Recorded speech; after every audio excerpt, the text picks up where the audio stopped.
अस्सलाम वालेकुम, मैं हूं ज़ीशान मलिक और आप देख रहे हैं प्रोग्राम टेबल टॉक। नाज़रीन, मुल्क की सियासत में इस वक्त फॉरेन फंडिंग का शोर है। फॉरेन फंडिंग केस है क्या? ये वो केस है 2014 में नवंबर में पाकिस्तान तहरीक इंसाफ के founding member Akbar S Babar ने दायर किया, जिसमें उनका ये कहना था कि पार्टी फंड्स में बेज़ाब्तगियां हुई हैं और गैर कानूनी बैरूनी फंडिंग हुई है। और इस हवाले से 14 जो दरखास्तें हैं वो इलेक्शन कमीशन में जमा करवाई गई ओवरऑल। अब मामला कुछ इस तरह से है कि जो फॉरेन फंडिंग केस है इसके बारे में पीडीएम की जमातें 10 जमातों ने यह फैसला किया है कि कल यानी 19 तारीख को इलेक्शन कमीशन के बाहर वो एहतजाज करेंगे, क्योंकि उनका यह मौकफ है कि तकरीबन 7 बरस होने वाले हैं, अभी तक इस केस का कोई फैसला नहीं हुआ। साबिक वजीर आजम नवाज शरीफ साहब ने भी बड़ा तनकीद का निशाना बनाया कि मेरे मामले में तो फौरन फैसला हो जाता है, लेकिन वजीर आजम इमरान खान साहब के खिलाफ ये जो केस है इस पर अभी तक 6 साल गुजर चुके हैं, कोई एक्शन नहीं हुआ है। इसकी वजह क्या है? इम्तियाजी सलूक बढ़ता जा रहा है, उनके मुताबिक ये उनका एक शिकवा भी है। फॉरेन फंडिंग यानी अगर किसी जमात को कोई डोनेशंस आ रहे हैं या कोई फंडिंग हो रही है, इसमें फर्क भी वाज़ेह करना होगा। ये भी आज के प्रोग्राम में हम करेंगे, क्योंकि मुख्तलिफ ममालिक में जो इलेक्शंस होते हैं उसमें सैकड़ों किताबें मौजूद हैं, जिसमें मूसाद, MI6, CIA, दीगर जो एजेंसीज हैं फंडिंग करवाई और उस पर असरअंदाज होने की कोशिश की। इस पर बहुत सारी किताबें मौजूद हैं जो कि आप इंटरनेट पर भी देख सकते हैं, देखी जा सकती हैं। लेकिन पाकिस्तान में अगर कोई फंडिंग होती है तो उसके क्या मकासद हो सकते हैं और यह कैसे वाज़ेह होगा कि यह बाकायदा तौर पर फंडिंग की गई है और पाकिस्तान में कोई एजेंडाज इसके पीछे हो सकते हैं। तमाम तर चीजें जिस पर आज के प्रोग्राम में बात होगी। मेरे साथ मौजूद होंगे पाकिस्तान तहरीक इंसाफ से मेंबर कौमी असेंबली जनाब इब्राहिम खान साहब, जबकि सेनेटर मुस्लिम लीग नवाज से हैं गौस खान नियाजी साहब, उन्होंने स्टूडियोज में मेरे साथ मौजूद हैं आफ्ताब बाजवा साहब जो कि साबिक सेक्रेटरी हैं सुप्रीम कोर्ट बार के भी। तो चूंकि कानूनी पहलू बड़ा इंपॉर्टेंट है, बड़ा अहम है, तो मैं आफ्ताब बाजवा साहब से आगाज करना चाहूंगा। बाजवा साहब, जो हम प्रोग्राम के आगाज से पहले आप बता रहे थे कि जो आर्टिकल 13 है पॉलिटिकल ऑर्डर्स 2002 का, पॉलिटिकल ऑर्डर्स 2002 के तहत अगर कोई मुतमईन नहीं कर पाती, क्योंकि साल के साल बताना होता है कि हमें जो पैसे आए वो कहां से आए, किस तरीके से आए, कैसे खर्च किए गए, अगर वो मुतमईन नहीं कर पाते तो फिर क्या होता है ऐसी पार्टी के साथ? मलिक साहब, मैं पहले आपको ये अर्ज करता चलूं कि ये एक बात ज़हन में रखिएगा कि जो पॉलिटिकल पार्टीज ऑर्डर है उसके अंदर जो है एक बहुत वाज़े तौर पे सेक्शन 15 में टाइम लिमिट भी दी गई है। वो जुलाई तक जून तक होती है हर साल, फाइनेंशियल ईयर जो होता है, फाइनेंशियल ईयर जो होता है। और उसमें जो पॉलिटिकल पार्टी का हेड होता है उसने अपने एफिडेविट के साथ वो अपने पार्टीज के जो फंड्स होते हैं, चाहे वो फॉरेन फंड्स हैं, डोनेशंस हैं, या जहां से भी उनको कोई भी उनको करता है, तो उसमें उनको उस पूरी रिपोर्ट देनी होती है एफिडेविट के साथ। तो वो जब रिपोर्ट सबमिट करते हैं तो फिर इलेक्शन कमीशन उसकी स्क्रूटनी करता है। ठीक है। तो अब देखिए 2014 का अगर केस है बाबर साहब का, तो अब मेरे ख्याल में 2020 आ गया। तो इसमें आ गया अब तो। जी इस पे एक बात ध्यान में रखिएगा कि क्योंकि ये टाइम लिमिट भी अगर कल होता है वहाँ मामला, तो ये तमाम सियासी पार्टियों के जो वकला हजरात हैं, मैं समझता हूँ को ये पॉइंट भी लेंगे कि क्योंकि ये अब जो है एप्लीकेशन जो है ये अब इसकी कोई हैसियत नहीं रही। अच्छा। क्योंकि 2014 में दी गई थी, तो 2014 के फंड्स की ही बात की जा सकती है। अच्छा। अब 2015 की आप बात नहीं कर सकते, क्योंकि उसमें प्रेयर जो होगी वो देखनी होगी उसकी पिटीशन के अंदर कि अगर 2014 में, अगर ये भी एक बात जरूर है कि पाकिस्तान के अंदर देखा है हमने सर, लेकिन इसमें कथा कलामी होगी। 2014 की जो एप्लीकेशन है उसके बाद इलेक्शन तो एक ही हुए ना, जो कि 2018 के हैं। तो अगर उस एप्लीकेशन पर फैसला होता है 2014 की ही एप्लीकेशन पर, तो वो तो फिर 2018 के इलेक्शन पर उस पर कोई फर्क नहीं पड़ेगा उसके नताज पर। देखिए, कानून की कोई लिमिट्स होती हैं। ये नहीं कि उसे शुतर बेमहारी छोड़ दिया जाए, जब जी चाहे कोई आके जो मर्जी एप्लीकेशन दे दे, ये नहीं होता। एक लिमिट होती है, टाइम फ्रेम होता है जिसके अंदर किसी ने कोई एप्लीकेशन देनी होती है। अब उसने जो दरखास्त दी है 2014 से दी है कि जिनको पोलिटिकल फंडिंग हुई है किसी भी पार्टी को, अगर पीटीआई को हुई है या मुस्लिम लीग। आपको एक बहुत बड़ा केस आपको मैं आपके केस में बताता चलूं कि ISI ने फंडिंग की थी मुस्लिम लीग नून को। बड़ा मशहूर केस भी ये चलता रहा, अभी भी पेंडिंग है सुप्रीम कोर्ट में, जिसमें असगर खान IGI को बेसिकली की थी, सिर्फ मुस्लिम लीग नून को नहीं, IGI को, जिसमें आपको याद होगा असगर खान भी पेश होते रहे मरहूम, और दूसरे लोग भी। मुझे ये भी आता है कि मुस्तफा खर साहब जो है हमारे साहब का गवर्नर, वो भी पेश होते रहे। इन सारी पार्टियों के नुमाइंदे वहां पे पेश होते रहे सुप्रीम कोर्ट में। अभी तक वो उसका डिटेल फैसला नहीं आया। बिल्कुल ठीक है। अभी जब तक वो असगर खान साहब इंतजार करते करते दुनिया से चले गए, उसका केस का फैसला नहीं आया। फैसला नहीं आया। अगर वो फैसला आ जाता तो मैं कहता हूँ बहुत सारी लाइनें जो है हमारी पॉलिटिकल पार्टीज की फंडिंग के बारे में बहुत क्लियर हो जाती। ठीक हो गया, क्योंकि हमेशा सुप्रीम कोर्ट ही डिफाइन करती है, कोई जहां पे थोड़ी सी भी बात हो तो वहां सुप्रीम कोर्ट उसको डिफाइन करती है। ठीक है सर, अब मैं जरा जो कि इस केस में बड़ी तनकीद भी की जा रही है पाकिस्तान तहरीक इंसाफ पर, तो उनका भी मौकफ ले लेते हैं। इब्राहिम खान साहब, पहले आपकी पार्टी की तरफ से ये मौका इख्तियार किया जाता रहा कि कोई फॉरेन फंडिंग है ही नहीं, और अब जो एक जवाब जमा करवाया गया उसके मुताबिक जी जो एजेंट्स हैं, जो यानी एजेंट्स कंपनीज की बात हो रही है, अमेरिका में रजिस्टर्ड हैं, जो उनको पता होगा वो जिम्मेदार होंगे। सर ये क्या कोई तब्दीली है मौकफ में?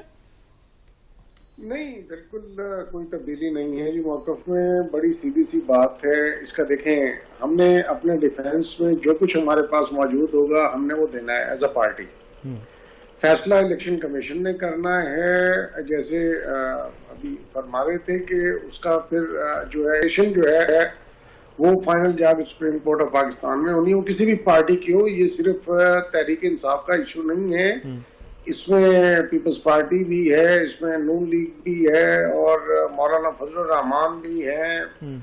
उनके भी काफी मकसद है कि फॉरेन फंडिंग जैसे लीबिया में से उनको हुई थी, वो मामला काफी हैं। तो कानून तो सबके लिए एक है। और यानी चिराग सबके बुझेंगे खान साहब? जी, चिराग सबके बुझेंगे? नहीं, मैं चिराग बुझने की बात, देखिए हम प्री मैच्योर अपनी जो है ना जजमेंट ना दें। सही। और एक सवाल करूं, जो उसका डेकोरम है, जो प्रॉपर फोरम है, उनको लेट देम डिसाइड, जो अकॉर्डिंग टू द लॉ है, कानून के मुताबिक है, वो उसका फैसला करेंगे और वो सबके लिए अमन जो है वो उसको कबूल करेंगे। और जो लॉ में प्रोविजन होंगी उसको हर पार्टी अपने उसके लिए इस्तेमाल करेगी जी। तो मैं समझता हूं कि ये इतना बड़ा इशू। सर आप जो बात कर रहे हैं वो बड़ी अच्छी है, दुरुस्त है, लेकिन सर 30 मरतबा पार्टी की तरफ से इल्तवा की दरखास्त की गई, तो अगर आप ये चाह रहे हैं कि जल्दी इसका फैसला भी हो जाए तो 30 मरतबा इल्तवा की दरखास्त क्यों की गई पाकिस्तान तहरीक इंसाफ की जानिब से? नहीं, मैं ये नहीं कह रहा कि हमने ये कहा है कि नहीं हो जाए। ये तो 6 साल का केस है ना जी। अब जो लोग इस वक्त एहतजाज करने कल आ रहे हैं, तशरीफ ला रहे हैं, जी जी, अच्छा, तरह थोड़ा ये पूछ लिया जाए कि आपके कई केसेस ऐसे हैं जो पिछले 20-20 साल जेर इल्तवा रहे, जिनमें खास तौर पे जो अपना केस था स्विट्जरलैंड का $60 मिलियन का जी, उसको कितना प्रोलॉन्ग कर करके फाइनली उन्होंने जो है जी उसको टाइम बांट करके उसके बाद वो रकम भी कलेक्शन कर ली। ये तो वो एविडेंसेस हैं जिसको कि डिनाई भी कोई नहीं कर सकता। मैं एक मिसाल के तौर पे आपको ये वैसे बता रहा हूँ। ठीक है, ठीक है। इसी तरह मकसद है कि मुस्लिम लीग नून की बहुत ज्यादा वो फॉरेन फंडिंग कह लें या फॉरेन ट्रांजेक्शंस कह लें या मामला जैसे भी हैं, तो इसमें देखिए कानून क्लियर है। कानून की जो है वो आंखें नहीं होती, उसके लिए जो उसके rules and regulations and procedures हैं उसके मुताबिक उसने चलना होता है। तो जिस कानून में किसी को प्रोविजन हासिल होती है वो उसके उतने हद तक मफादात उठाते हैं। ये अगर इतना ज्यादा ये एजिटेटेड थे इस बात पे, मुझे ये बात खत्म करने दीजिएगा, ये इतने एजिटेटेड थे इस बात पे कि जी 6 साल हो गए हैं, तो 6 साल में पिछले चले हमें तो 2.5 साल हुए हैं ना जी गवर्नमेंट में आए हुए, तो पिछले 3.5 साल ये सत्तू पी के सोए हुए थे। उस वक्त भी ये एजिटेट कर सकते थे, लेकिन नहीं। अभी इनका और कोई इनको कोई नेशनल इशू तो मिल नहीं रहा, तो ये फिर इस किस्म के कोई ना कोई ढूंढ के मौलाना साहब ने अपनी दुकान जो है उसको जारी रखनी है। अच्छा, फॉरेन फंडिंग भी है, डोमेस्टिक फंडिंग भी माशाल्लाह 2 पार्टियों की तरफ से बड़ी जबरदस्त हो रही है। हाँ। तो पांचों घी में और सर कढ़ाई में है, तो अच्छा। ठीक है, ठीक है। गौस खान नाजी साहब, आपके तो 5 उंगलियां में सर कढ़ाई में है और 2018 के इंतखाबी नताइज से पहले आप लोगों को ख्याल क्यों नहीं आया कि ये 2014 की एक दरखास्त है जो इल्तवा का शिकार, अभी तक कोई फैसला नहीं आ रहा, आप लोग इलेक्शन कमीशन को कहें, उनसे मिन्नत करें कि भाई इसका फैसला दे दो। अचानक से आप लोगों को याद आ गया कि एक फॉरेन फंडिंग नाम का केस भी है। बिस्मिल्लाहिर्रहमानिर्रहीम। देखिए जी, हम तो जिस तरह अकबर एस बाबर साहब जिस तरह लगे हुए हैं, फाउंडिंग मेंबर हैं और उन्होंने ऐसा केस उसके पीछे लगे हुए हैं। हमने भी जो है वो कोर्ट पे भी गए हैं, लेकिन ये कभी स्टे ले लेते हैं।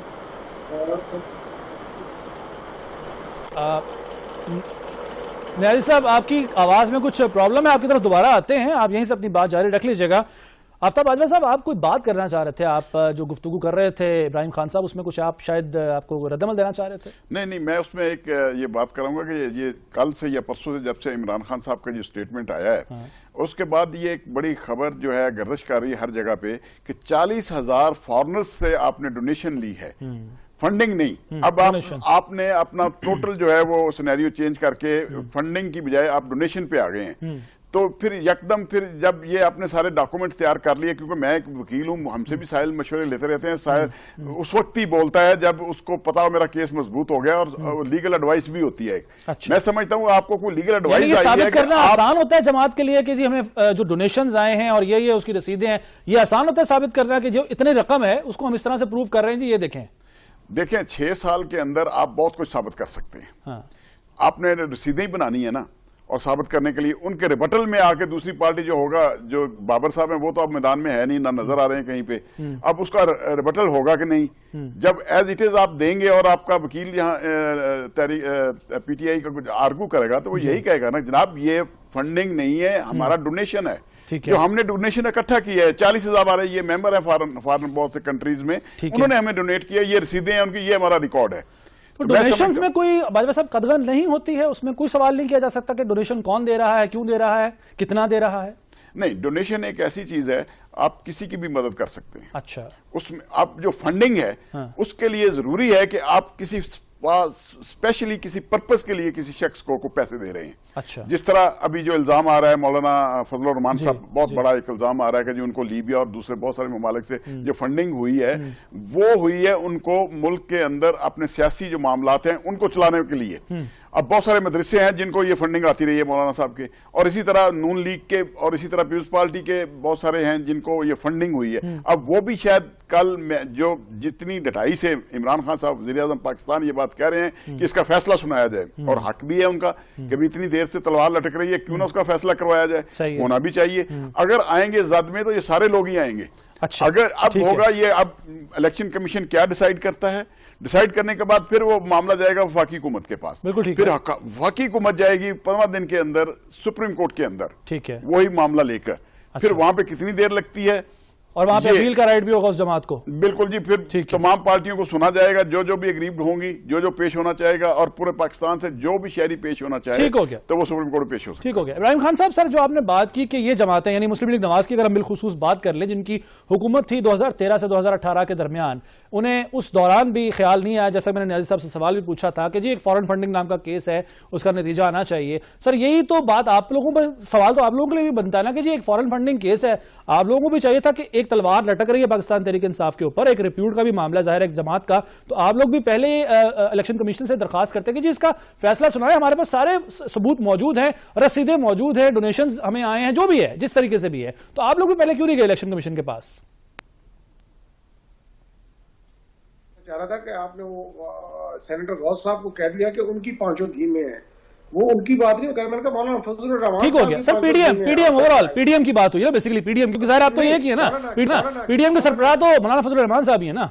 सर मैं सिर्फ मौलाना की बात कर रही हूँ, उनको पीपल्स पार्टी और नून लीग भी फंडिंग कर रही है, कर रहे हैं, और बाहर से भी फंडिंग मिल रही है, तो उनके मजे ही है ना जी। अच्छा, ठीक है। और मजा क्या है, खैर मदारस से मकसद है वो बच्चे बेचारे कुरान की तालीम हासिल, दीन की तालीम हासिल करने आए हैं, अब उनको अपने सियासी मकासद के लिए इस्तेमाल करना चाह रहे हैं। सही है। तो मैं इसलिए कह रहा था कि उनकी सिर्फ मौलाना साहब की इस वक्त माशाअल्लाह जो है वो दुकान चपकी हुई है और खूब बिक्री हो रही है जी। ठीक है जी। तो वो कोई ना कोई तरीका ढूंढते रहेंगे इधर उधर से निकाल नकूल के, क्योंकि इनके पास कोई पॉलिटिकल जो है अपना अवाम की तायद हासिल है नहीं।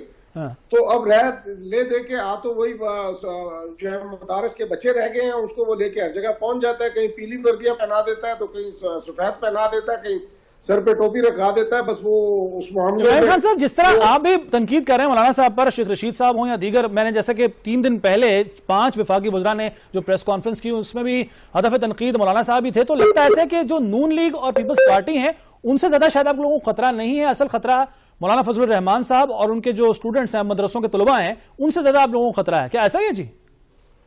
हरगिज़ नहीं है जी, कोई अगर हमें खतरा होता तो हम उस पर कोई क्रैकडाउन ना करते, कुछ नहीं करते। हम तो कह रहे हैं कि आए, लेकिन अफसोस जरूर होता है कि उन माँ बाप ने, बेचारों ने, गरीबों ने अपने बच्चों को कुरान और दीन की तालीम के लिए भेजा है, और वो उस बच्चों को ये मिसयूज कर रहे हैं मौलाना in the name of democracy freedom of speech और फ्रीडम ऑफ एक्सप्रेशन पे।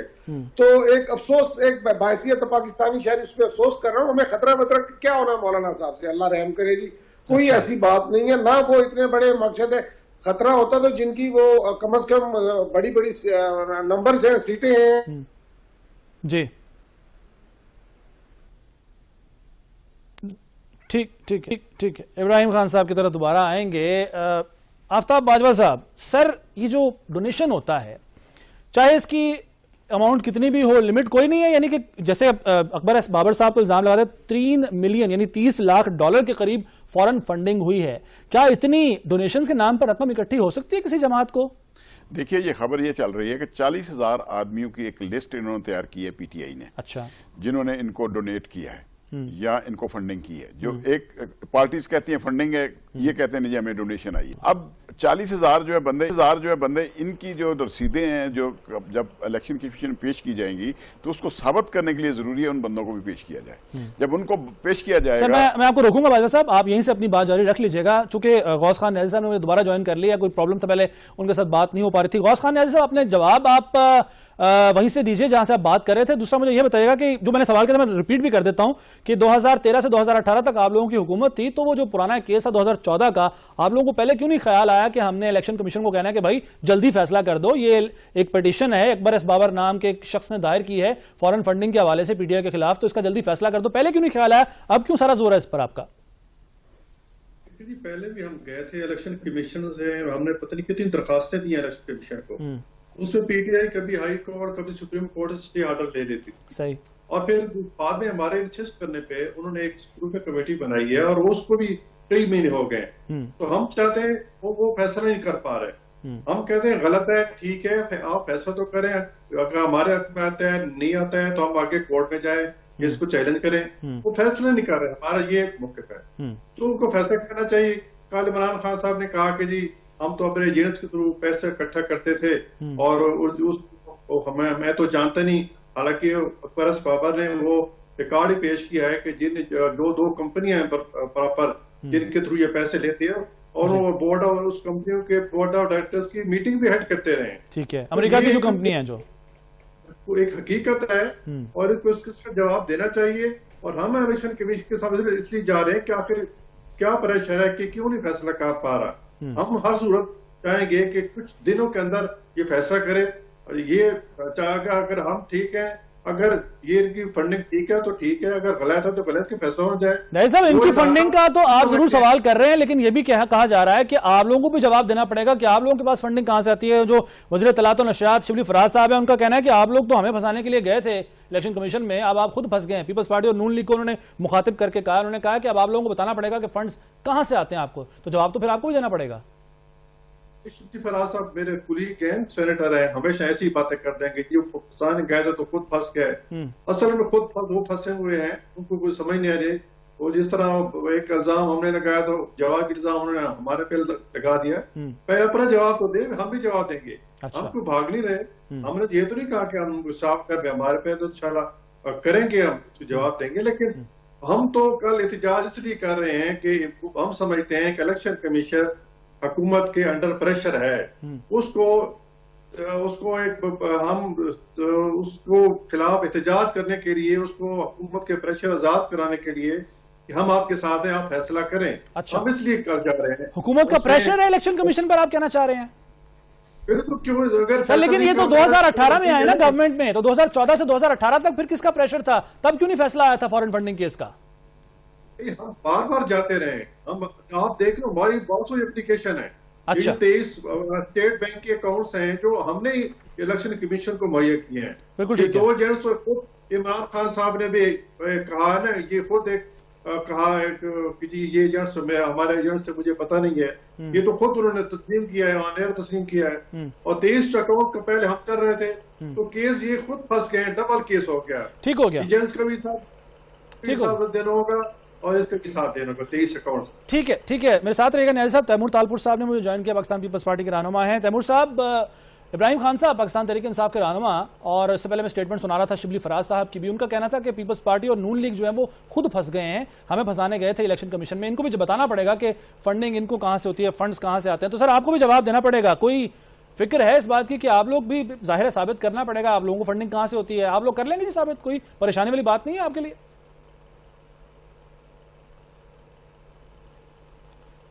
तैमूर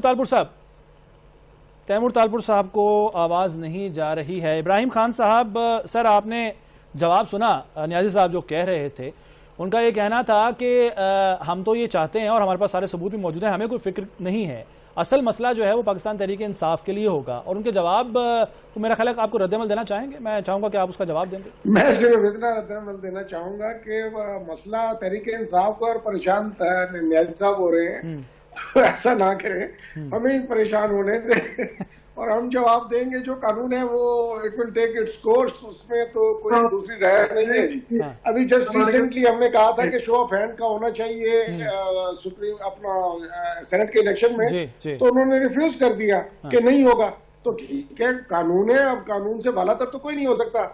अब जो बात इनकी फेवर में आ जाए तो वो मकसद है कि इलेक्शन कमीशन आजाद है, और अगर कोई बात इनकी फेवर के खिलाफ चली जाएगी तो फिर ये चीखेंगे कि लेकिन इब्राहिम खान साहब, सर एक सवाल है कि शो ऑफ हैंड या ओपन जो बैलेट है उसकी जरूरत पाकिस्तान तहरीक इंसाफ को क्यों है? क्योंकि ये तो उस जमात को होना चाहिए जिसको ये डर हो है, उसके मेंबरान जो हैं वो अंदर खाते जो है वो किसी और को वोट दे देंगे, उनकी तो समझ में आती है कि वो ऐसा सोचें अगर, लेकिन पाकिस्तान तहरीक इंसाफ को किस चीज का खौफ है?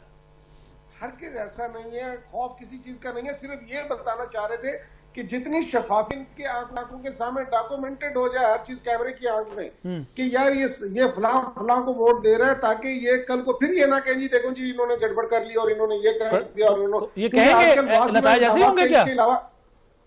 जी सर, नतायज ऐसे ही होंगे कि इनको कहना पड़ेगा कि गड़बड़ हुई है, नतायज ऐसे ही होंगे? नहीं, अभी आप देख लीजिएगा, अभी आप यही देख लीजिएगा। मैं आज आपको पहले बता रहा हूं कि अगर इनकी तवक्कुआत के मुताबिक इलेक्शन कमीशन का फैसला नहीं आता तो ये कहेंगे देखा जी इलेक्शन कमीशन जो है वो इनके अंडर काम कर रहा है। बल्कि ऑलरेडी इन्होंने टीवी शोज में कहना शुरू कर दिया इनकी पार्टी के मुख्तलिफ ऑनरेबल मेंबरान ने। वो अभी नियाजी साहब कह रहे थे कि आप लोगों का दबाव है इलेक्शन कमीशन, इसलिए आप लोगों के खिलाफ फैसला नहीं आ रहा। अभी उन्होंने कहा भी है कुछ देर पहले। आज मैं एक और टीवी शो में था, वहां पे बहुत ही इनके पढ़े लिखे बैरिस्टर थे पीपल्स पार्टी से, बड़े थे कि जी वो बाबा रहमते ने जी वो भी इन पे मेहरबान हुए थे, फलां भी इन पे मेहरबान हुआ था। अब जो भी फैसला हमारे हक में आएगा वो हमारे पे मेहरबान है जी। जो इनके खिलाफ मकसद है कि इनकी बात के इनकी तवक्कुआत के मुताबिक नहीं है तो वो सारे अब हमारे पे मेहरबान होंगे। इसका हमारे पास तो कोई इलाज नहीं है। चले ठीक, rule of the law should prevail जी। ठीक है, rule of the law should prevail. सवाल ये है कि अगर कोई भी जमात, अभी फिलहाल हम जाहिर एजम्पशंस पे ही बात कर रहे हैं, आपने भी जैसे कि कहा कि रसीदें अगर ये शो कर देते हैं डोनेशंस के हवाले से और बकिया जमातें भी साबित कर देती है, अगर वो नहीं कर पाती, मुतमईन नहीं कर पाती, तो फिर आईनी तौर पर, कानूनी तौर पर क्या सिचुएशन होगी? अगर तमाम जमातें ही मुतमईन नहीं कर पाती हैं फंडिंग के हवाले से, तब क्या होगा सर? ये हम एजम्पशन में बात करें, जाहिर है। देखें, जब पॉलिटिकल पार्टीज ऑर्डर जो है उसमें तो बहुत वाज़ेह लिखा है, अगर ये लोग साबित नहीं कर पाते, अगर इन पे इल्ज़ाम साबित हो जाता है फॉरेन फंडिंग्स का, तो फिर ये सारे के सारे जो सूबाई असम्बलियों के नुमाइंदे और फेडरल के जितने भी कौमी असम्बली के जो लोग होंगे सारे डिस्क्वालीफाई हो जाएंगे। इलेक्शन भी खत्म हो जाएगा 2018 का, यानी कि नहीं इलेक्शन, क्योंकि शाइख उस्मानी साहब, जस्टिस शाइख उस्मानी साहब, मैं सिर्फ ऐड करना चाहूंगा, जस्टिस शाइख उस्मानी साहब का ये कहना है, उनका ये मौकफ है कि इलेक्शन जो है 2018 का वही वर्ड हो जाएगा। आपकी क्या राय है इस पर? नहीं, अगर तो 72 मेंबर्स का होना बहुत जरूरी है कौमी असम्बली के अंदर। ठीक है, अगर 72 मेंबर्स से अगर कम लोग जो हैं होते हैं तो फिर ऑटोमेटिकली जो है वो खत्म हो जाएगी असम्बली। ठीक है, ये तो कॉन्स्टिट्यूशन के अंदर ये प्रोविजन भी मौजूद है और इस पे लॉ बहुत क्लियर है। और उस जमात के जो अरकान हैं, मेंबरान हैं, उनका फिर क्या मुस्तकबिल होगा? क्या वो दोबारा से इलेक्शन लड़ सकते हैं क्या? जी, इलेक्शन तो वो लड़ सकते हैं क्योंकि ये एफिडेविट देता है पार्टी का हेड। अच्छा, वो खुद मेंबर कोई एफिडेविट नहीं देते, उनके कोई बात इल्म में भी नहीं होती। ठीक है, फिर आर्टिकल आप कॉन्स्टिट्यूशन का 61 और 62 देखें, वो भी इस पे बहुत वाज़ेह है। फिर लफ्ज आते हैं, आर्टिकल 63 कहता है सादिक और अमीन जी। अब इनकी जो सादिक और अमीन से ये निकल जाते हैं क्योंकि इन्होंने कोई एफिडेविट नहीं दिया होता, इन्होंने कोई स्टेटमेंट वहां इलेक्शन कमीशन में नहीं दी होती। अच्छा, तो अब लाजमन अगर सिर्फ एक पार्टी डिस्क्वालीफाई होती है तो 72 मेंबर्स तो फिर भी होंगे असम्बली के अंदर। बिल्कुल ठीक है। फिर प्राइम मिनिस्टर के पास एक अख्तियार है असम्बली को डिसॉल्व करने का। ठीक है, दो ही तरीके हैं। ठीक है, अब तो पार्टी हेड का क्या होगा जी, ये बताइएगा जरा, क्योंकि एफिडेविट आपने कहा कि पार्टी हेड देता है ना। देखो जब भी ये फंडिंग के बारे में जो है सेक्शन 13 और 14 और 15 जो है उसके मुताबिक पार्टी का जो हेड है वो एक अपना एफिडेविट देता है, उसके साथ एक पूरी जो है तफसील देता है अपनी पार्टी के जो फंड्स होते हैं उनके बारे में, कहां से उनको आए, कहां से मिले, डोनेशन है या फंडिंग है उसका। अब जो दूसरा फ्रीक है उसको साबित करना होगा कि जनाब अगर ये, क्योंकि मैं समझता हूं क्योंकि इन्होंने शौकत खानम हॉस्पिटल बनाया पीटीआई वालों ने, इनका बहुत सारा एक्सपीरियंस है और यकदम ये जो 2-4 दिन से जंपिंग कर रहे हैं, जैसे 19 तारीख नजदीक आई है तो इन्होंने अपने वकला से, देखे मैं being as a practising lawyer ये आपको अपना तजर्बा बता रहा हूं कि जब भी हमारे साहिल तो रास्ते सारे वकील ही बताते हैं बाजवा साहब, आप उसका मुजाहरा कर रहे हैं आज। जी देखिए, जब एक वकील अपने एक साहिल को बता देता है कि आपका केस ये और बहुत मजबूत है आप, या आपके केस के अंदर ये खामियां हैं, देखिए 6 साल हो गए और ये इसको पूरा कर ले तो मजबूत है। अब मैं समझता हूं कि इन्होंने 40,000 अफराद की जो लिस्ट तैयार करके जमा करवानी है, ये करा रहे हैं, जो गर्दिश कर रही है बात। अच्छा, उसके मुताबिक अगर ये जमा करवा देते हैं कि इन 40,000 अफराद ने हमें जो है वो डोनेशंस दी हैं, ये फंडिंग नहीं है, चाहे वो फॉरेन कंट्री के हैं, तो फिर ये आ जाएंगे उसमें। 40,000 अफराद को चेक करना, तस्दीक करना तो बड़ा मुश्किल काम है, तो हो ही नहीं सकता। तो सर इसीलिए दिया है ना ताकि ये बाकी 2.5 साल भी गुजर जाएं इसी इनके एविडेंस होते होते। अब वो ये आइडिया बाजा साहब आपने पहले क्यों नहीं दिया था इनको? 2014 से केस चला आ रहा है, आपने पहले ये आइडिया क्यों नहीं दिया था? नहीं, जब भी कहते हैं ना माँ जो है बगैर रोने के दूध नहीं देती। अब जब 19 तारीख उन्होंने अनाउंस किया पीडीएम ने, अच्छा, तो इन्होंने भी जंप कर दिया कि आओ जी हम मुकाबले के लिए तैयार हैं। आज इन्होंने अपना केस भी तैयार कर लिया, इनके वकला ने तैयार कर दिया होगा। मैं कहता हूँ बड़ी अक्लमंदी है इनकी भी, होना भी चाहिए। ठीक है, मौका मिला है तो ये। अब दूसरी पार्टियां क्यों खामोश रही हैं 6 साल से? क्यों नहीं सुप्रीम कोर्ट गई, वहां से डायरेक्शन ले लेती कि जी 1 महीने के अंदर इसका फैसला करें? बिल्कुल सही। और होता है हमेशा जब कोई केस हमारा डिले हो रहा होता है तो हम अपर कोर्ट से जाके, तो यानी आप ये भी आपको लग रहा है कि पीडीएम की जमातें, या जाहिर है उसमें 2 बड़ी जमातें तो मुस्लिम लीग नवाज और पीपल्स पार्टी ही हैं, और तीसरे मौलाना फजल रहमान साहब हैं, ये अब इसलिए जोर दे रहे हैं सारे इस केस के हवाले से कि और उनके पास कोई रास्ता बचा नहीं है। इस्तीफों की धमकी भी उन्होंने देकर देख ली है, लॉन्ग मार्च और बाकी सारी चीजें भी करके देख ली हैं, उसके धमकियां देकर देख ली हैं, कोई अब रास्ता नजर नहीं आ रहा, तो इसलिए अब सारा जोर जो है, सारी उम्मीदें जो हैं वो फॉरेन फंडिंग केस से लगाई हुई हैं। जी मैं ये समझता हूं कि क्योंकि इन्होंने यही समझा था कि ये जो शायद पीटीआई ये प्रूव नहीं कर सकेगी कि फॉरेन फंडिंग है या डोनेशंस है। और मैं कहता हूं बड़ी अक्लमंदी से पीटीआई के वकला ने बड़ा अच्छा मशवरा दिया अपनी पार्टी को और बड़ा उन्होंने गाइड किया कि जनाब आप, क्योंकि ऑलरेडी आपने देखा होगा शौकत खानम में उनका सारे का सारा रिकॉर्ड जो है अप टू डेट है, और उन्होंने ऑडिट भी करवाया हुआ है। अब इन्होंने भी लाजमन ऑडिट रिपोर्टें भी तैयार की होंगी सारी पार्टी। इसमें एक सवाल पैदा हो गया बाजवा साहब, जो डोनेशन होते हैं इमरान खान साहब के नाम पर होते हैं, ये बात तो तय है। अब्दुल सत्तार ईदी साहब एक शख्सियत थे ऐसे, और इमरान खान साहब एक ऐसे शख्सियत हैं जहां वो खड़े हो जाते हैं, कोई डोनेशंस मांगते हैं, उनको लोग देते हैं, दिल खोल के देते हैं, और खास तौर पर बैरून मुल्क में। इस बात का तयन कैसे होगा कि जो 40,000 लोगों की इन्होंने रसीदें बनाई हैं, लिस्ट बनाई है, वो जो डोनेशंस हैं वो शौकत खानम के लिए नहीं दिए गए थे, वो पार्टी के लिए दिए गए थे, ये तयन कैसे होगा सर? नहीं देखिए, शौकत खानम की जो रसीदें हैं वो अलग हैं, जो पोलिटिकल पार्टीज की पीटीआई की हैं वो रसीदें अलग हैं। ठीक है, अब रसीदें बनाना कोई मुश्किल काम तो नहीं है, आपके नीचे प्रेस लगा हुआ जितनी मर्जी सुबह तक बना ले। अब मैं कहता हूं कि उनके जो लॉयर्स हैं पीटीआई के, उन्होंने अच्छा किया, उन्होंने केस पर नजर रखी और तैयारी की। ठीक है, और तैयारी करने के बाद ही प्राइम मिनिस्टर साहब ने बड़ी जरूरत के साथ ये कहा कि आइए इसका फैसला होना चाहिए। बिल्कुल ठीक है, ठीक है। मैं समझता जब स्ट्रांग फुटिंग पे कोई क्लाइंट होता है ना, तभी वो उसने शोर डाला होता है कि आओ जी फैसला कराएं। ठीक हो गया, ठीक हो गया। मैं समझता हूं कि इन्होंने तैयारी कर ली है। ठीक है बाजवा साहब। नाज़रीन, पाकिस्तान तहरीक इंसाफ और नवाज लीग का मौक़िफ़ में लूंगा, एक ब्रेक का वक्त, ब्रेक में वापस आते हैं और बात करते हैं दीगर मेहमानों से।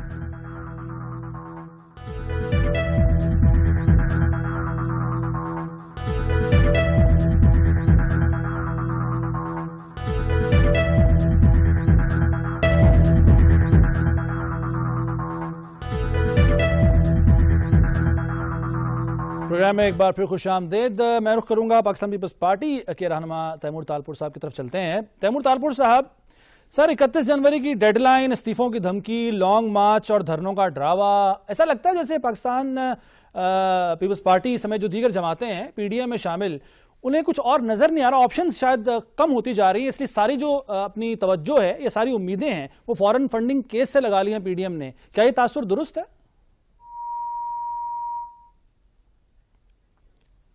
तैमूर तालपुर साहब से शायद आज बात ना हो पाए, लग ऐसे ही रहा है। अच्छा न्याजी साहब, आपकी तरफ लाता हूं मैं, क्या ऑप्शंस कम होते जा रहे हैं पीडीएम के पास? अब सारी उम्मीदें लगा ली हैं, सारी उम्मीदों का महवर जो है वो फॉरेन फंडिंग केस हो गया है। हमारे पास बहुत सारे ऑप्शन हैं, उस पे नो कॉन्फिडेंस भी है और धरना भी है, लॉन्ग मार्च भी है। और ये फॉरेन फंडिंग सर, जो चेयरमैन सेनेट के खिलाफ तहरीक अदम एतमाद का जो हाल हुआ, तो उसके बाद भी आपको कोई उम्मीद है तहरीक अदम एतमाद से? नहीं, उसमें नहीं, लेकिन उसमें कर सकते हैं। उसमें हम उस वक्त तमाम सियासी पार्टियों से रब्ता करके एक ऑप्शन तो है ना हमारे पास, ठीक है, इसीलिए तो हमने उसको सबसे आखिर में रखा है। कि अच्छा। वो जब कुछ नहीं होंगे तो वो आखिरी काम करेंगे, कामयाबी नाकामी तो फिर ये एक मुकद्दर की बात होती है। तो हम यानी इस्तीफे नहीं देंगे, क्योंकि तहरीक अदम एतमाद का मतलब तो यही है ना कि आप लोगों ने इस्तीफे नहीं देने, इस असेंबली में रहना है। इस्तीफे जब वो लॉन्ग मार्च डिसाइड करेंगे, जब लॉन्ग मार्च आएगा लाहौर से इस्लामाबाद, तो इसी उस वक्त देंगे। अच्छा। ये देखो सारे ऑप्शन है, इस्तीफे हमारी पार्टी ने सारे सबसे ले लिए हैं और फिर वक्त आने पे शो करेंगे। तो उस पे कोई पीटीआई को घबराना नहीं चाहिए। देखो तो इस लॉन्ग मार्च में तमाम कायदीन होंगे न्याजी साहब, क्योंकि कल वाले एहतजाज में बिलावल भुट्टो सरदारी साहब नहीं है शामिल। उसमें देखो ना, शुरू हम अब स्ट्रेटजी जैसे स्ट्रेटजी बना रहे हैं इसमें, तो उसका मतलब ये तो नहीं है कि वो मुखालफत कर रहे हैं या आ नहीं रहे। अच्छा। राजा परवेज अशरफ होंगे, कहीं मरियम नहीं होती, कहीं वो बिलावल नहीं होंगे, मौलाना साहब नहीं होंगे, तो ये इस तरह चलता रहेगा। और अभी मेरे दोस्त कह रहे थे पीटीआई से कि जी हमने 40,000 बंदों की लिस्ट तैयार करी जो कहेंगे कि हमने डोनेशन दी है। नहीं, वो बाजवा साहब कह रहे थे, बाजवा साहब एज ए लॉयर कह रहे थे कि अब ये खबरें गर्दिश कर रही हैं कि 40,000 जो है रसीदें यानी डोनेशंस की जो है वो शो करेगी पाकिस्तान तहरीक इंसाफ। ये बाजवा साहब कह रहे थे, पाकिस्तान तहरीक इंसाफ के रहनुमा ने नहीं कहा। ये हमारा ये मौक़िफ़ है कि 23 स्टेट में जो 23 बैंक अकाउंट्स जो जिसकी तफसील हमने दी है इलेक्शन कमीशन को, वो पार्टी ने शो नहीं की। और जो दो कंपनियां बाहर बनाई थी पैसे कलेक्शन के लिए, वो भी उन्होंने उसकी भी इत्तला उन्होंने इलेक्शन कमीशन को दी थी। तो देखो जो सबूत जो भी दे, लेकिन चोरी पकड़ी गई है। अच्छा। और चोरी की सजा जो है डिस्क्वालिफिकेशन है। तो एक व्यक्ति हमें बनता है, ठीक है, जब वो इलेक्शन के जब रिजल्ट डिक्लेयर होता है, ठीक है ना साहब, ठीक है। आपकी बात के जवाब में कहका लगाया इब्राहिम खान साहब ने, मैं उनका जवाब लूंगा, लेकिन इब्राहिम खान साहब पहले मैं तैमूर तालपुर साहब को शामिल कर लेता हूं। बहुत देर से हम कोशिश कर रहे हैं उनसे बात करने की। तैमूर तालपुर साहब, क्या अब सारी उम्मीदों का महवर फॉरेन फंडिंग केस ही है पीडीएम में शामिल तमाम जमातों के लिए? और दूसरा सवाल यह भी शामिल कर लीजिए कि शिबली फराज साहब और दीगर जो रहनुमा है पाकिस्तान तहरीक इंसाफ के, वो ये कहते हैं कि नून लीग और पीपल्स पार्टी हमें फंसाने की कोशिश कर रहे थे, लेकिन खुद फंस गए क्योंकि इन्हें जवाब देना पड़ेगा कि आप लोगों को फंडिंग कहां से हुई। ये दो सवाल है, इनका जवाब दे दीजिएगा प्लीज। मैं जरा ट्रैवलिंग में, तो पहले मेरी आवाज शायद डिलॉट हो रही थी। जी।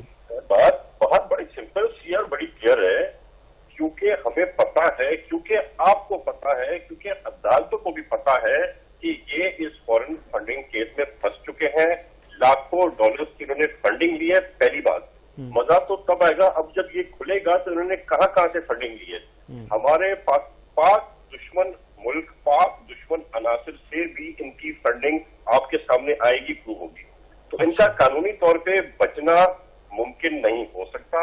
ये लिंगर और कर सकते हैं। इनको इनके जो दोस्त हैं जो इनको संभालते, समझाते, खिलाते, रुलाते, पिलाते हैं, वो जरूर इनको लिंगर ऑन करा देंगे, पर इनको बचने का कोई चांस इसमें नहीं है। अब कब तक ये बचते हैं आई डोंट नो, वो किस्मत की बात है। अच्छा। जहां तक बात रही हमारे पास मवाद की या पीडीएम के मवाद की, हमारे पास इतना मवाद है क्योंकि ये ना अहल भी है, ये ना लायक भी हैं, ये करप्ट भी हैं, और अब ताजा पता चला कि ये बेहिस भी है, जिनको लाशों की बेहुरमती का भी ख्याल नहीं आता। तो इनके खिलाफ तो अगर हम कुछ भी ना करें पीडीएम, अगर हम चुप करके घर भी बैठ जाए, तो इनके अपने वोटर्स, इनके अपने वर्कर्स जो इनको सपोर्ट करते थे, वही इनके लिए जो लफ्ज इस्तेमाल करते हैं, वो मैं मेरे साथ यहाँ पे लाइव चैनल पे बोलना मैं गवारा नहीं समझता, अच्छी बात नहीं होगी।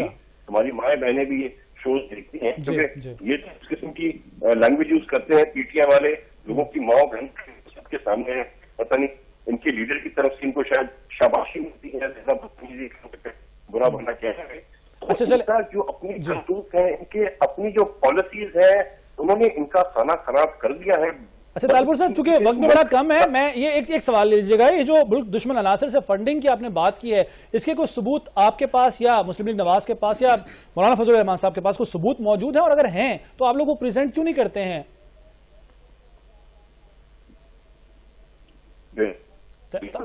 जी लालपुर साहब, आवाज आ रही है आपको मेरी? ये सवाल मुझसे? जी, मैंने आपसे ही पूछा है कि जो आप दावा कर रहे हैं कि पाकिस्तान तहरीक इंसाफ को मुल्क दुश्मन अनासिर की तरफ से फंडिंग हुई, इसके कुछ सबूत मौजूद हैं आपके पास या बाकी जमातों के पास? हमारे पास सबूत मौजूद हो या ना हो, हमारे पास इंफॉर्मेशन सारी पड़ी हुई है। अच्छा। सबूत वक्त देता है ना। देखिए, इन्होंने कितनी चीजें छुपाई, इन लोगों ने कितने झूठ बोले, अल्लाह ने इनके सारे जो ना झूठ आपके आवाम के सामने, आपके सामने, मेरे सामने रखी है। तो सच तो सामने आने ही आना है। मैं मानता हूँ इन लोगों ने पीएचडी की हुई है झूठ बोलने में। न्याजी साहब समेत सब लोगों ने बड़ा एक अच्छा सीख के हैं सबक। पता नहीं इसराइल से सीख के, कहाँ से सीख के, जहाँ से इनकी फंडिंग आएंगी जब इंडिया की और इसराइल की, तो ज्यादा हमें क्लियर पता चलेगा कि इनको लाया ही मुल्क को तबाह बर्बाद करने के लिए क्या है। ठीक है। ये इस मिशन पर आए थे कि हमारी इकोनॉमी तबाह करेंगे, गरीब इंसान को मारेंगे, भूखा मारेंगे, प्यासा मारेंगे। ये इस एजेंडा पे आए थे कि बचने के लिए जो लाइफ सेविंग ड्रग्स होते हैं 97 आइटम्स, उन पे 250% ड्यूटी लगाने का मकसद क्या है? बिल्कुल ठीक है, बिल्कुल ठीक है। मैं सर जवाब ले लेता हूँ। ठीक है, पॉइंट आ गया आपका तालपुर साहब, पॉइंट आ गया। इब्राहिम खान साहब, मुल्क को तबाह करने के मिशन पर आप लोगों को लाया गया है और जो मुल्क दुश्मन अनासिर की तरफ से फंडिंग की उन्होंने बात की, तमाम इंफॉर्मेशन मौजूद है। दूसरा, आपने जो कहका लगाया था न्याजी साहब की बात पर, मैं भी चाहूंगा वो भी आप जरा बता दें कि किस बात पे आपको इतनी हंसी आई थी। मेरी आवाज आ रही है जी? इब्राहिम खान साहब जी, मैं सिर्फ इतना सा इनको जवाब दूंगा। एक तो जो चीज सब जुडिस हो उसको इस तरह बैठ के उस पर वर्डिक्ट दे देना, यहां से विजडम का पता चलता है कि इंसान की कैपेसिटी किस हद तक है।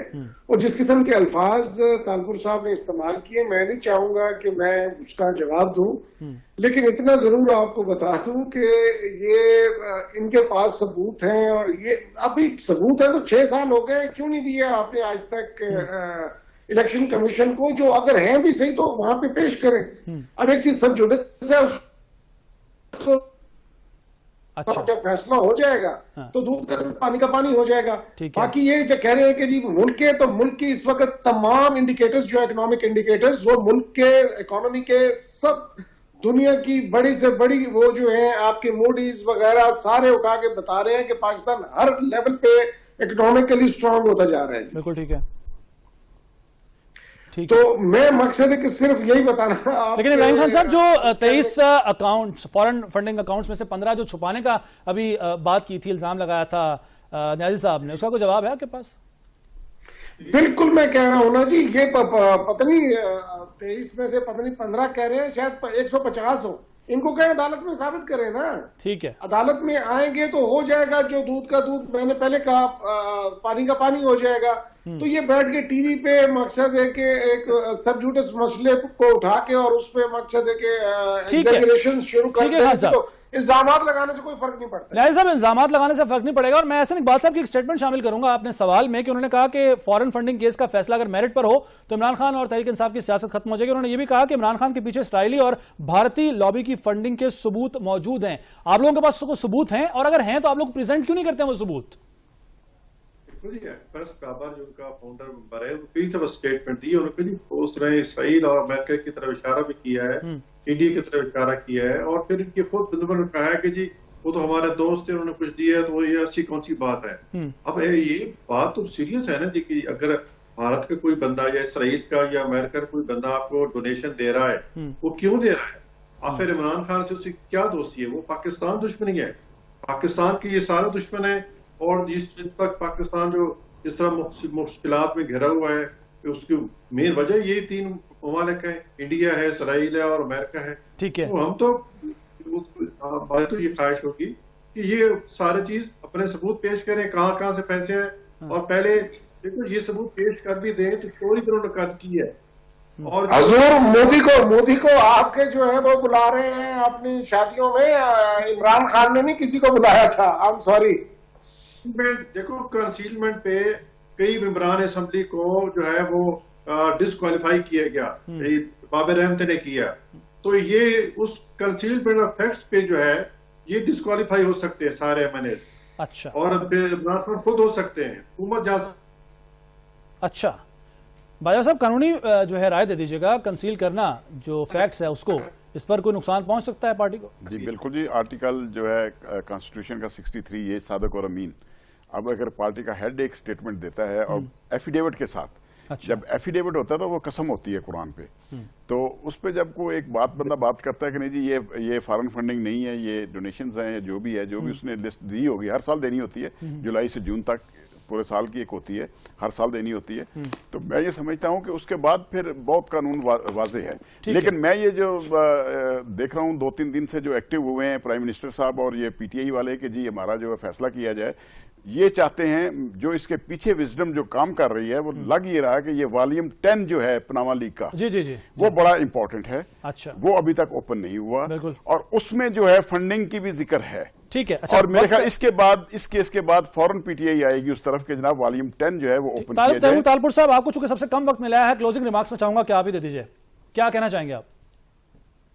मैं क्या कहूँ जी, आप थोड़ा इंतजार करें। अच्छा, जिस तरह से लोगों ने कहा कि हमारे पास कोई फंडिंग नहीं है, बाद में मान के कि फंडिंग है। हाँ। अब ये इसराइल भी पैसा है, आगे ये मानेंगे भारत ने भी हमको पैसा दिया हुआ है, और फिर ये आके फखर से बताएंगे इसमें खराबी क्या थी अगर हमने उनसे फंडिंग दी। ठीक है। ये वो लोग हैं जो चंदा लेके भी अपने पार्टी का अस्पताल का चंदा लेके अपनी पार्टी के फंड में डाल देते, तो उन लोगों से अब क्या उम्मीद रख सकते हैं? बिल्कुल ठीक है, बिल्कुल ठीक है। तैमूर तालपुर साहब, आफ्ताब बाजवा साहब, गौस खान न्याजी साहब और इब्राहिम खान साहब, आप सबका बहुत शुक्रिया। नाज़रीन, प्रोग्राम का वक्त खत्म हो गया है। ज़ीशान मलिक को इजाजत दीजिए। अल्लाह हाफ़िज़।